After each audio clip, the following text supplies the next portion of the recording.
রাজপথে আমরা সক্রিয় থেকে আমাদের নিজের জীবনের বিনিময়ে হলো বাংলাদেশের মানুষের গণতান্ত্রিক অধিকার, বাংলাদেশের মানুষের ভোটাধিকার আমরা প্রতিষ্ঠা করবো ইনশাল্লাহ। গুপ্ত এবং স্বৈরাচারীরা মিলে বিভিন্ন জায়গায় ইতিমধ্যে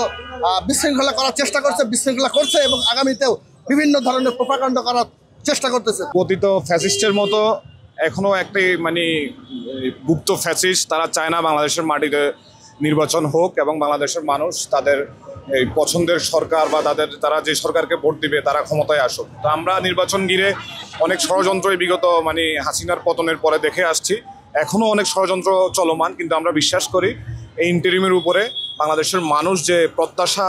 এবং বিশ্বাস রেখে তাদেরকে রাষ্ট্র পরিচালনার দায়িত্ব দিয়েছেন, তারা তাদের সেই বিশ্বাসটুকু রাখবেন। এবং আমরা ফেব্রুয়ারিতে ইলেকশন হবে না, আমরা এই চিন্তায় যেতে চাই না, কিন্তু আমরা স্পষ্টভাবে বলতে চাই কোনো অপশক্তি যদি ফেব্রুয়ারিতে নির্বাচনকে বিলম্বিত করতে চায় এবং বাংলাদেশের গণতান্ত্রিক অগ্রযাত্রাটাকে যদি আপনার বাধাগ্রস্ত করতে চায়, বাংলাদেশ জাতীয়তাবাদী ছাত্রদল অতীতের ন্যায় রাজপথে যেভাবে সক্রিয় ছিল, রাজপথে আমরা সক্রিয় থেকে আমাদের নিজের জীবনের বিনিময়ে হলো বাংলাদেশের মানুষের গণতান্ত্রিক অধিকার, বাংলাদেশের মানুষের ভোটাধিকার আমরা প্রতিষ্ঠা করবো ইনশাল্লাহ।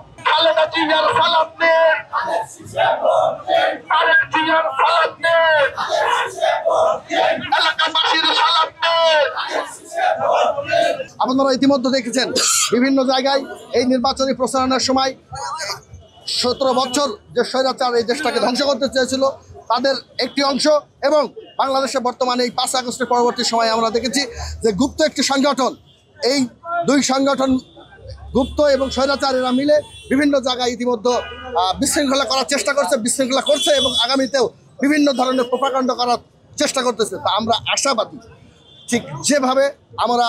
এই সারা বাংলাদেশ জাতীয়তাবাদী ছাত্রদল তরুণ সমাজকে সাথে নিয়ে যেভাবে 5ই আগস্টের সৃষ্টি করেছিল, যেভাবে স্বৈরাচারকে এই দেশ থেকে হটাতে বাধ্য করেছিল, ঠিক একইভাবে ব্যালটের মাধ্যমে তরুণ ইয়াং জেনারেশনকে নিয়ে এবং তরুণদেরকে নিয়ে আগামীতে ব্যালটের মাধ্যমেও সর্বোচ্চ ভোটে বাংলাদেশ জাতীয়তাবাদী দল বিএনপি ক্ষমতায় আসবে বলে আমরা আশা করি।